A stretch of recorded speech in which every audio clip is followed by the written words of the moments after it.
안녕하세요. BTX입니다. 오늘은 창세기 33장을 살펴봅니다. 야복강에서 밤새 하나님과 씨름한 후 브니엘의 아침을 맞은 야곱은 자신을 일으켜 세웁니다. 그리고 눈을 들어 절룩거리면서 앞을 향해 나아갑니다. 야복강에서 브니엘의 아침을 맞은 야곱은 400인을 거느리고 오는 에서를 맞으러 나아갑니다. 그는 야복강을 건너서 아내들과 자식들을 앞세우지 않고 오히려 그들의 맨 앞에서 절뚝거리며 에서를 맞습니다. 허벅지 관절이 부러지고 육신적으로는 장애를 가지게 되었으나 야곱은 이스라엘이라는 승리자의 이름으로 하나님의 축복을 받았습니다. 눈앞에 에서와 400인이라는 상황은 변하지 않았으나 야곱이 달라져 있었습니다. 그는 전날처럼 비겁하게 맨 뒤에 있지 않았습니다. 오히려 맨 앞에서 당당하게 에서를 맞고 있습니다. 이것이 하나님의 얼굴을 뵙고 울면서 하나님의 축복을 갈구하여 그 축복을 받은 야곱의 달라진 모습입니다. 또한 야곱은 담대하게 형을 맞이하는데 마치 왕을 아련하는 신하의 모습처럼 형 에서에게 7번 땅에 굽혀 절합니다. 이 7이라는 숫자는 실제 7번이라는 말도 되지만 여러 차례를 뜻하는 상징적인 숫자이기도 합니다. 이렇게 야곱은 자기를 철저하게 낮추면서 자신은 종이요 형이 주인이라는 극진한 예를 갖추어 형을 맞이하는 것입니다. 그러자 형 에서가 야곱에게 달려와서 그를 맞아서 안고 입 맞추고 웁니다. 극적인 화해가 이루어진 것이지요. 야곱에 있어서 인생 최대의 장벽이 무너진 것입니다. 형과의 깊은 갈등이 한꺼번에 해소되는 기적적인 체험을 하게 된 것입니다. 하나님은 그동안 야곱과 함께 하시며 복 주시겠다는 약속을 여기서도 지키신 것입니다. 우리 역시 하나님을 대면하게 되면 용기를 얻고 비겁하게 뒤에 숨지 않습니다. 승리자가 되었기에 앞에서 당당할 수 있고 책임을 회피하지 않게 됩니다. 그의 삶의 벅찬 무게를 넉넉하게 감당해냅니다. 하나님의 함께 하심을 체험하기에 용기를 내어 더 이상 비굴하게 도망가지 않습니다. 또한 야곱은 과거 형의 마음을 아프게 하고 아버지와 형을 속이고 축복을 탈취하였던 자신의 잘못을 진심으로 회개하는 사람이 되었습니다. 그래서 그는 자신을 최대한 낮추어 진심으로 용서를 구할 줄 아는 사람이 된 것입니다. 이 삶의 변화가 분예를 거친 하나님의 사람의 참 모습입니다. 영적 이스라엘 백성이라는 복된 새 이름으로 살아가는 우리 역시 용기를 가지고 자신을 낮추어 관계 회복을 애써야 할 것입니다. 우리 주님도 친히 제자들에게 가르쳐 주신 기도 속에서 우리가 우리에게 죄 지은 자를 용서하여 준 것 같이 우리의 죄를 용서하여 주옵시고 라는 내용을 반복하신 이유입니다. 히브리 성경에 보면 야곱이 형을 my brother가 아닌 my lord, 내 주라고 부르면서 하나님이 은혜로 이렇게 많은 자식들을 주셨다고 말합니다. 그리고 이어서 시숙이자 큰 아버지인 에서에게 아내들과 자식들이 예를 갖추어 절을 합니다. 그리고 형에게 주려고 했던 가축들을 예물로 줍니다. 야곱은 형님께 은혜를 얻었으므로 이 예물, 즉 선물들을 드린다고 말합니다. 그런데 이 예물, 영어로는 offering이라는 말은요, 축복, blessing이라는 말이기도 합니다. 이 장면은 상징적으로 에서가 빼앗겼던 축복이 다시 그에게 돌아간 것을 뜻합니다. 야곱은 형의 얼굴을 보는 것이 마치 하나님의 얼굴을 본 것 같다라고 말합니다.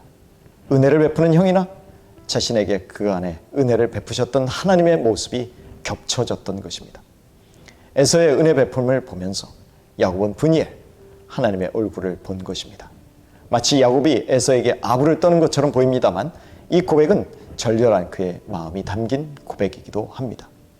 분이엘에서 하나님의 얼굴을 배웠을 때 비로소 형 에서의 얼굴도 대면하여 화해할 수 있었기 때문입니다.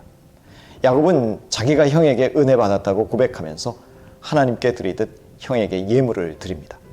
자기가 받은 축복을 물질로 다시 돌려드리는 것이죠. 이것이 은혜 받은 자의 참 모습이요, 하나님께 예물을 드리기 전에 해야 하는 일입니다. 이것이 예배자로서 전제가 되어야 될 부분이기도 합니다. 마태복음 5장 23절의 말씀입니다. 그러므로 예물을 제단에 드리다가 거기서 네 형제에게 원망 들을 만한 일이 있는 줄 생각나거든 예물을 제단 앞에 두고 먼저 가서 형제와 화목하고 그 후에 와서 예물을 드리라. 이처럼 우리 예배자들은 이웃과 화목하게 지낼 직책을 받았습니다. 그러므로 우리는 그리스도의 말씀을 따라서 이웃들이 하나님과 화목하게 해야 할 뿐만 아니라 우리도 그들과 화목하게 지내야 합니다. 이 대목에서 한 가지 짚고 넘어갈 것은 하나님은 에서에게도 많은 복을 주심으로 야곱이 에서와 화해할 수 있도록 미리 정지 작업을 하고 계셨다는 것입니다. 에서에게 큰 축복이 임함으로 야곱이 아버지를 속여 빼앗아간 장자의 축복 때문에 에서가 빈약한 삶을 살게 되었노라고 야곱을 원망하지 못하게 하셨던 것이죠. 그리고 에서로 하여금 야곱을 마음으로 맞아들일 준비를 하게 하신 것입니다. 그런데 형제 간의 모든 갈등이 해소되고 나자 에서가 야곱을 참 끔찍히도 잘 해주려고 노력합니다. 에서는 야곱에게 친절을 베풀면서 야곱을 자기가 살고 있는 세일 땅으로 데려갈 것처럼 말합니다. 하지만 그렇다고 해서 야곱은 자신의 사명을 망각해서는 안 됩니다. 야곱은 가나안 땅, 그의 출생지로 돌아가라는 하나님의 명령을 받고서 왔기 때문입니다. 따라서 야곱은 자기에게 주어진 삶을 살아야 합니다. 야곱이 에서와의 해묵은 빚을 청산했으니 더 이상 에서에게 매일 필요가 없습니다. 이렇게 하나님이 어려운 문제를 해결해 주신 이유는 가나안에서 하나님 당신의 뜻을 따르게 하기 위함입니다. 그래서 야곱은 한사코 에서의 부담스러운 제의를 거절하는 것입니다. 우리도 야곱처럼 자기의 페이스를 찾아야 합니다. 남에 의해서 좌우되는 인생이 되어서는 안 됩니다. 하나님이 인도하신 삶이 무엇인지 진지하게 찾으면서 살아야지 사람에 의해서 매이거나 끌리는 삶을 살아서는 안 될 것입니다. 야곱이 집을 떠나 외삼촌 집으로 갈 때에 그가 배달해서 하나님의 약속의 말씀을 듣고 서원한 바가 있었습니다. 브엘세바에 있는 아버지의 집으로 돌아오겠다고 서원한 것이죠. 그래서 하나님은 에서라는 장벽을 걷어내시고 야곱을 드디어 가나안 땅으로 돌아오게 하셨습니다.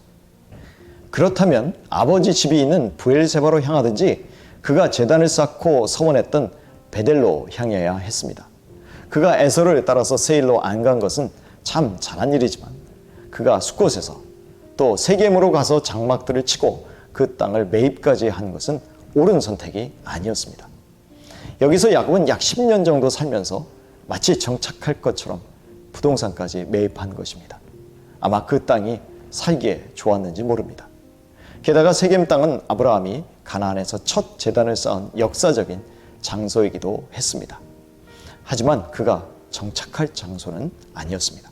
그는 그곳을 떠나야 했습니다.